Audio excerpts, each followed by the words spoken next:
afternoon. So we are gathered this afternoon after having had very lengthy deliberations with our colleagues, friends, and partners from the federal government of Somalia. And after long and incisive deliberations, we are here to make some announcements and pronouncements with regards to those deliberations.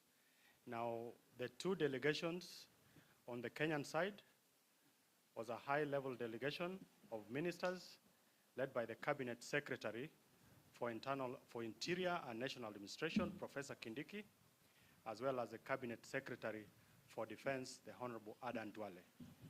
On the Somalian side, the delegation was led by the Minister for Internal Security, Minister Mohammed Sheikh Ali, the Foreign Affairs Minister, Abshir Omar Jama, and the Defense Minister, Abdul Qadir Mohammed Nur. CS Kindiki, welcome.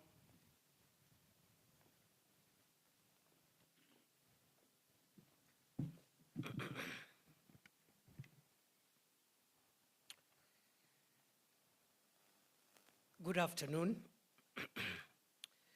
The Honorable Adan Duale, Cabinet Secretary for Defense of the Republic of Kenya, Excellencies Mohammed Sheikh Ali, Minister for Internal Security of the Federal Republic of Somalia, Abdul Qadir Nur, Minister for Defense, Federal Republic of Somalia, and Excellency Minister Omar Jama, Abshir, Minister for Foreign Affairs, Federal Republic of Somalia, senior government officials from the Republic of Kenya and the Federal Republic of Somalia. We have the Regional Director of the International Organization for Migration and other senior government officials from the ministries of Interior, Defense, and Foreign Affairs of Kenya, and the counterpart ministries of Somalia. Ladies and gentlemen, let me begin by welcoming each one of you to the Ministry of Interior and National Administration, which is domiciled here at the Office of the President. Your presence and participation in this meeting are of vital importance to the two countries as we continue to deepen our partnerships and cooperation between our two nations. Kenya and Somalia are continuously experiencing both intra and interstate threats in terms of our security, mainly emanating from the terror group Al-Shabaab, with increased prevalence along our common border, running from Mandera all the way south to Lamu. This group has been instilling fear, despondence, and anxiety among our people by undertaking various terror activities, most of which are in the public domain. They perpetuate these nefarious activities by recruiting our youths, using all manner of enticements and radicalization. The climax of the process is a huge and critical mass of radicalized youths. The governments of our two countries have over the years played a significant role in the geopolitics of the East and Horn of Africa region, but also in terms of commerce, trade, and security. These achievements have been realized despite the region experiencing significant terror threats and the attendant risks to the people and infrastructure. These acts of terror have the effect of undermining peace, security, and stability at both our national and regional levels. Ladies and gentlemen, this morning, I am glad to report that a high-level ministerial meeting was successfully held between the two countries to appreciate the challenges posed by cross-border crime and threats that include violent extremism, organized crime, irregular migration, transnational terrorism, and other related security concerns. The deliberations noted the need to enhance cooperation and partnership between our two brotherly neighboring countries, purpose to address the challenges to foster regional integration. The government of Kenya and the government of Somalia both recognize and commends the complementary role played by development partners in the fight against terror, violent extremism, cross-border organized crime, in addition to value addition to efforts to maintain peace and security in this region. We wish to affirm our commitment as the government of Kenya of our continuous engagement with our development partners to ensure that our common objective of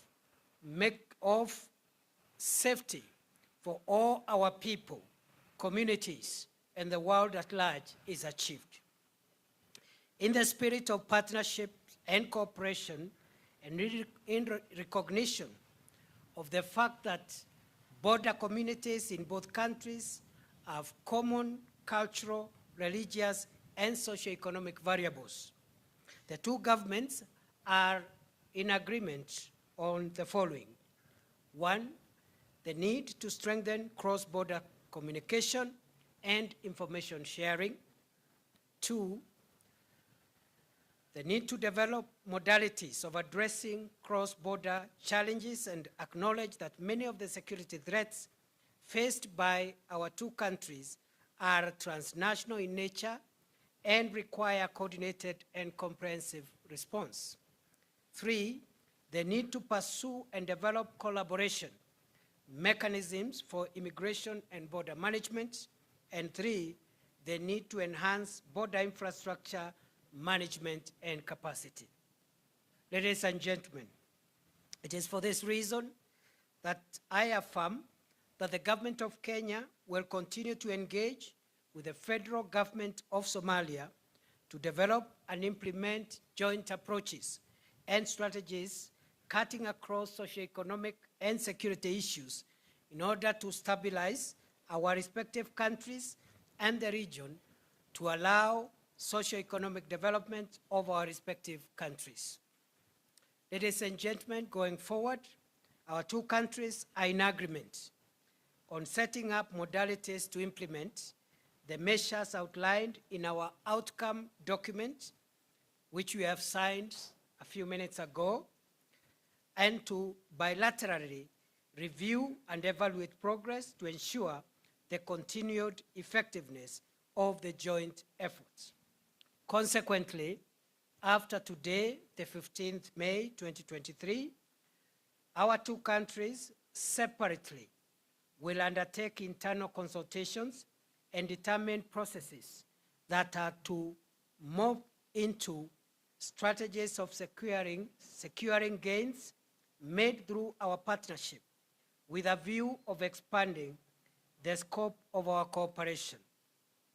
This will be followed by a joint committee of technical officers from relevant agencies from our respective countries to agree on a plan of action that will provide for the details of the security cooperation agreement to be signed during the next Kenya-Somalia Joint Commission for Cooperation, JCC meeting. Ladies and gentlemen, it is at this stage that I want to say that Among the commitments that we've made are the signing of an outcome document which lays the roadmap of where we are going from here. Secondly, we have been able to agree to review the arrangements in place to make it easier for our people to move a bit more freely by relooking at the visa procedures to make sure as much as possible we restore free movement of people and make it easy for people to integrate freely.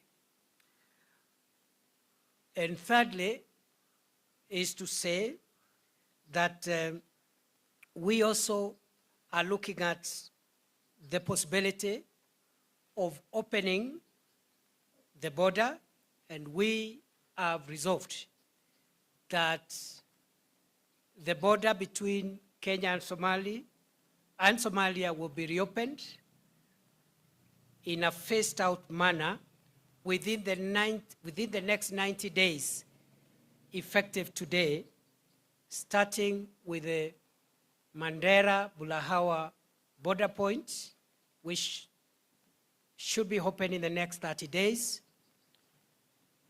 Within another 30 days, meaning 60 days from now, we should be able to open the second border point, which is Liboi Arhar Doble on the Somalia side, and also 90 days from today, we also hope to be able to open a third border point, which is Kiunga Ras Kamboni in Lamu County. The first border point provides an entry point from the Kenyan side in Mandera County. The second border point provides an entry point from the Kenyan side in Garissa County. And the last border point will be able to provide an entry point from the Kenyan side in Lamu County.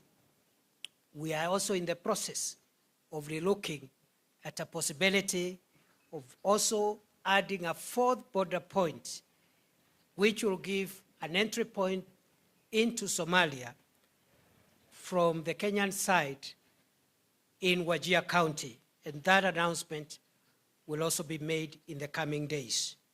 Finally, ladies and gentlemen, as we further and deepen this dialogue of partnership and cooperation, it is my sincere hope that we shall continuously endeavor to enhance our cross-border experiences, activities, and engagements, keeping in mind the emerging security trends and dynamics paradigms that transcend national, regional, and continental boundaries. Thank you. I want to take this opportunity to thank the distinguished delegation from Somalia, led by the Somalia Minister for Internal Security, Minister Mohammed, and the other two ministers who are with him, the Minister for Foreign Affairs and Minister for Defense. I also want to thank my brother, Minister Aden Duale of Defense, and all the senior government officials who have made it possible for us to arrive here. It has taken the hard work of technical senior officials of the two governments for us to reach the point where we have reached. I now want to yield the floor to my counterpart, the Internal Security Minister of the Federal Republic of Somalia, to make a few remarks, and after that we shall end this media briefing. And unfortunately today we'll not be able to take your questions because we are constrained. Welcome, Honorable Minister. Thank you, CS Professor Kithure Kindiki, Excellencies, Professor Kithure Kindiki, Cabinet Secretary, Ministry of Interior and National Administration, His Excellency Adan Barre Duale, Cabinet Secretary, Ministry of Defense, my fellow Cabinet Ministers from the Federal Republic of Somalia, Minister Abshir Omar Jama, and Minister Abdul Qadir Muhammad Noor, permanent secretaries present at these consultations, other distinguished guests. At the onset, may I, on behalf of my delegation and myself, express our gratitude to the government and people of the Republic of Kenya for the warm hospitality extended to us since our arrival in the beautiful city of Nairobi. Under the motto of Somali, Heshiis Ah, Dunidana Heshiis La, which means Somalia at peace with itself and at peace with the world, His Excellency President Hassan Sheikh Mohamud has led a wide range of bilateral, regional, and multilateral initiatives to strengthen the existing ties between Somalia and its neighbors, among it is the Republic of Kenya. The federal government of Somalia is committed to promote and strengthen cooperation with its neighbors to improve security, regulate migration frameworks, facilitate trade and investment. On July and September last year, the two presidents of Somalia announcing the strengthening of bilateral relations between the two countries and emphasizing the commitment to address security concerns along our shared borders. Further, two heads of state agreed on the opening of the border between the two countries in order to ease the movement of people and enhance trade in goods and services. Excellencies, the cross-border challenges experienced by communities on both sides of the common border are too complex for one country to address. Borderlands communities face numerous challenges, including insecurity, recurrent droughts, human trafficking, illegal trade, and transnational crimes. However, by working together and leveraging our historical, linguistic, and bilateral ties between our two countries, citizens of both Somalia and Kenya can enjoy enhanced food security, improved infrastructure, increased exchange of goods and services, and overall sustainable, long-lasting peace. As we join hands in today's joint ministerial meeting, we give our commitment to promote cross-border cooperation between Somalia and Kenya. As we embark on this journey, we commit to set up modalities to implement the measures outlined in the declaration. Finally, today's consultation will provide a platform for ministers and high-level officials from our two countries to address common challenges, enhance border management and infrastructure, and exchange ideas on border security and management. Excellency, rest assured that Somalia is committed to work with all partners to achieve the common goal of protecting our borderlands and implementing the time frame His CS Kindiki mentioned before a while. That's the reopening of the border bosses from Mandera to Kayunga on the Kenyan side, from Bulahawa to Raskamboni from the Somali side. And also the time frame of easing the visa measures so that the citizens of two countries can obtain easily and travel easily to their respective countries. With these remarks, may I take the opportunity to commend the facilitation role of the International Organization for Migration, IOM, and other development partners for our two countries. Thank you, Asanteni Sana. Asanteni sana. Have a good afternoon. Thank you.